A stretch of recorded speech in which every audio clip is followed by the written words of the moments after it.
Hello guys, how's it going? My name is Dalaran, and in today's video, we actually have some updates for class tuning. It looks like with patch 9.5, Blizzard is doing tuning for a couple of different classes. One of those classes being monks, as monks saw some of the biggest nerfs with a bug fix that has happened recently with 9.5. Bug fix that allowed monks to do some great, insane, big AoE damage, making it a very popular spec for PvE, and all of a sudden, with all these bug fixes, it doesn't do as much damage. So it looks like Blizzard is trying to tune them back up, as well as a change to hunters to also helpfully tune them back up a little bit.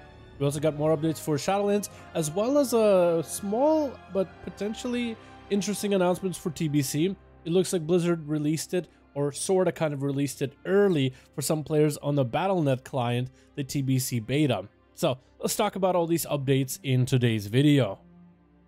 First of all, let's talk really quickly about TBC. And I really do mean we're going to go through this really brisk. Not everybody is into TBC or classic experience of World of Warcraft, at least not on this channel, so I don't really want to make it too long of a segment, but I think it's still worth the news to cover. So players recently started receiving in the BNet the Burning Crusade Classic Beta, and some players were able to get into the login screen and even look at the settings, where they found out that, hey, it looks like you will actually be able to get ray tracing in your Burning Crusades. However, it has been officially confirmed that BC is not ready for the beta just yet. So it looks like a bug maybe having to do with certain players' clients, maybe those that have actually played back in TBC.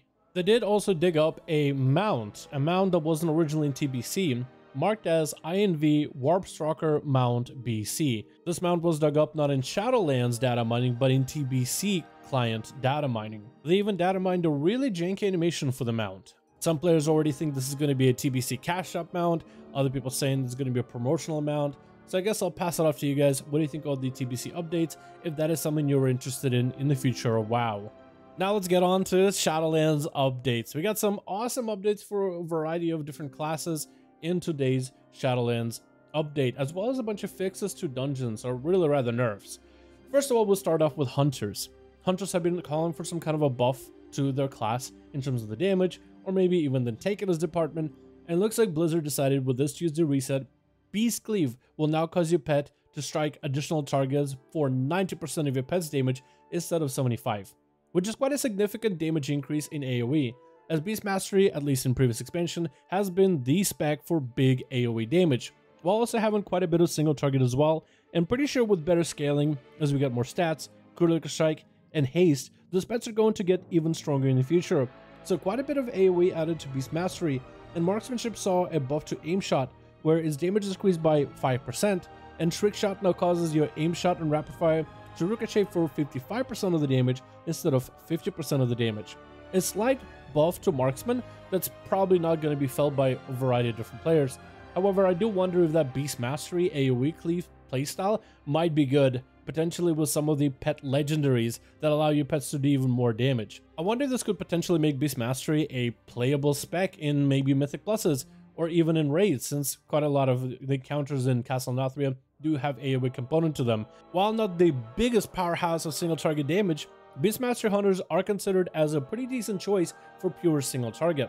And now that they can cleave pretty well, I wonder if that could be pretty good for them for a variety of PvE fights. They did have a lot of their legendaries buffed, and some of those legendaries have to play off of pets, like making pets do even more critical strike damage. I do wonder if that'll make a bit of an impact in Mythic Pluses, and might allow Beastmaster Hunters to at least be more prominent in M+, bringing good single target damage, maybe for like tyrannical fights, especially those fights in Mythic Pluses that have a lot of movement attached to them, while also being able to have quite a bit of decent solid cleave. Then we also got some monk changes. Recently with patch 9.5, Blizzard fixed a bunch of bugs that allowed Moonwalker monks to do more damage than they were supposed to, but because of those bug changes and bug fixes, now monks do less damage than before. So it looks like Blizzard is trying to give them some power back. Spin and Crane Kick damage has been increased by 15% instead of 10, per unique target you've struck in the last 20 seconds instead of 15, with Target Palm, Blackout Kick, and Rising Sun Kick. This alone is going to make Spin and Crane Kick quite a bit more AoE damage. But also, they resolved an issue where Spin and Crane Kick prevented the ability from gaining benefit of mastery, where apparently your Spin and Crane Kick was not working with your mastery. So that's by itself, that alone is going to be quite a solid upgrade for monks, and it's going to make mastery a better stat for them. But also, Fist of Fury now deals 70% damage to second-hit targets instead of 50. This, I think, is going to make him quite a bit of a powerhouse, since Fist of Fury is quite a bit of your single target, and that's quite a lot of cleave. This is going to, I feel like, have a ripple effect in Mythic Pluses, where you're trying to focus a single target down. That's going to be even more splash damage to enemies around you. I feel like in PvP, this is going to be disgustingly good. The Fist of Fury doing even more damage, just nuking enemies down. I mean, it's not 100% damage cleave to enemies, but a 20% increase, that's going to be kind of nuts. And I wonder if this is going to be enough to make Windwalkers back to a competitive aspect against Outlaw Rogues in Mythic Pluses. Since, you know, Outlaw Rogues bring quite a lot of AoE and all that group utility with Shroud and all the crazy CC and survivability that Monks didn't. Monks brought the damage down on any enemy they saw, just crushing him to bits. So I wonder with this buff if that's going to make him more competitive. I don't really think it's going to be easy to take over an Outlaw Rogue in terms of how good they are in terms of utility, because they are very similar to that of a Boomkin Druid of Battle for Azeroth. They're really good for pushing keys. They might not be the best class to get those keys timed quickly, but when it comes to making tire keys easier, Outlaw Rogues can definitely do that. And Windwalker Monks might be able to do as well with the extra damage increase. So I wonder how these buffs will apply, but I think any Windwalker that's looking for any cleave, PvE, AoE content is going to be pretty happy.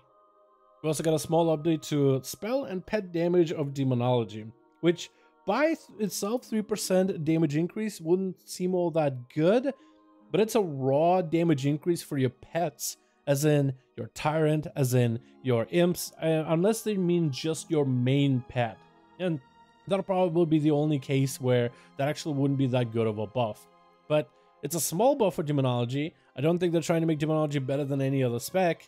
It's going to make him a little bit stronger. I don't really know. Small buffs like this is something Blizzard did a lot before this patch, and some of them eventually would kind of stack up, where eventually it would be a pretty massive buff. But I don't remember Demonology getting too many other buffs in 9.5 as of recently. They did get a couple things when it comes to their covenants, but again, nothing too crazy. So I wonder if this is going to be enough to maybe make Demonology somehow good in specific scenarios. We also got some changes to Castle Nathria. If you're fighting Sludgefist on Mythic and struggling with them, they are making them a little bit easier to work with. A lot of the mechanics have certain aspects made easier, like Fractured Debris travel time is now gives you extra second in order to get in position. The impact location of debris should be even more visible in Mythic Pluses, so you can't miss it. When the boss goes for a destructive stomp, he'll be less likely to destroy pillars since that radius will be reduced, and Chain Link now gives you a little bit more slack to get away from your ally in case you're trying to dodge mechanics without killing them. And then we have SLG changes. Stone Legion General is probably the hardest raid boss of all of Castle Nathria, for some players even harder than Denathrius himself. So looking at these changes, it's quite good. The thing about Stone Legion, when you're trying to nerf it, you can't just nerf boss's health in terms of how much health someone has, because it changes the fight completely. Right now, doing Stone Legion Generals, there's very specific timings and specific amount of DPS that you need to push the boss to at a certain time. So if you go in too fast, if you go in too slow, the whole fight will feel completely weird and awkward. So changing boss health would have actually screwed up the fight. So Blizzard found a way around not changing boss health, therefore not changing boss timers. Instead, they opted for things like certain abilities do less damage. The anima orbs that you pick up last a little bit longer, so you don't need to worry about dunking them immediately. You also have the Gargoyles with Soul Taint Effigy. Instead of giving 100% healing reduction, it's only 80% healing reduction.